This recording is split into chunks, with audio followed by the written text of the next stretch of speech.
नवाज शरीफ की 4 साल बाद वतन वापसी, खुसूसी तैयारा। उम्मीद पाकिस्तान इस्लामाबाद से लाहौर की जानिब उड़ान भरने को तैयार। कानूनी की इस्लामाबाद एयरपोर्ट के डिप्लोमेटिक काउंटर पर इमिग्रेशन। एयरपोर्ट पर कानूनी टीम से मुशावरत। नवाज शरीफ लाहौर एयरपोर्ट से सीधे मीनार पाकिस्तान जाएंगे। 2 खुसूसी तैयारे लाहौर पर गुलपाशी करेंगे।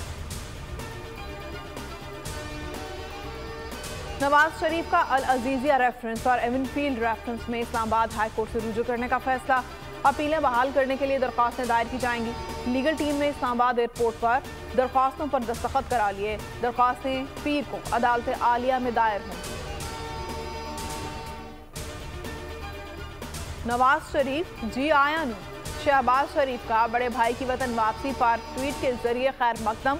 मरियम नवाज ने ट्वीट किया, मेरी जिंदगी का सबसे बड़ा दिन है। पाकिस्तान आज नवाज शरीफ का एक और उरूज देखने जा रहा है।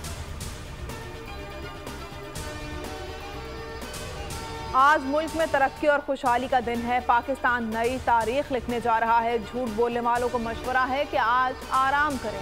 मरियम औरंगजेब की मीडिया से गुफ्तगू। ख्वाजा आसिफ ने कहा, नवाज शरीफ उम्मीद की किरण है। लोगों को उम्मीद है नवाज शरीफ मसाइल का हल निकालेंगे। फ़लस्तीनियों के लिए इमदादी सामान से भरे 20 ट्रक रफा बॉर्डर से गजा में दाखिल। इजरायली हुकाम ने ट्रक दाखिल होते ही रफा क्रॉसिंग दोबारा बंद कर दी। सैकड़ों ट्रक गजा में दाखिले के लिए सरहद के करीब मौजूद हैं। सेक्रेटरी जनरल अक़वाम मुत्तहिदा कहते हैं, मुश्किल वक्त में इमदादी ट्रक गजा वालों के लिए लाइफ लाइन है। भारतीय हुकाम की बेहिसी के सामने इंटरनेशनल क्रिकेट काउंसिल बेबस। पाकिस्तानी क्रिकेट शायकीन के वीज़ों के मामले पर हाथ खड़े कर दिए। पीसीबी पर वाज़ेह कर दिया, वीज़ों का फैसला भारतीय हुकूमत को करना है।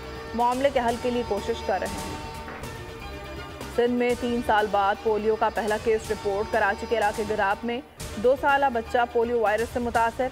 पाकिस्तान में पोलियो केसेस की तादाद 4 हो गई।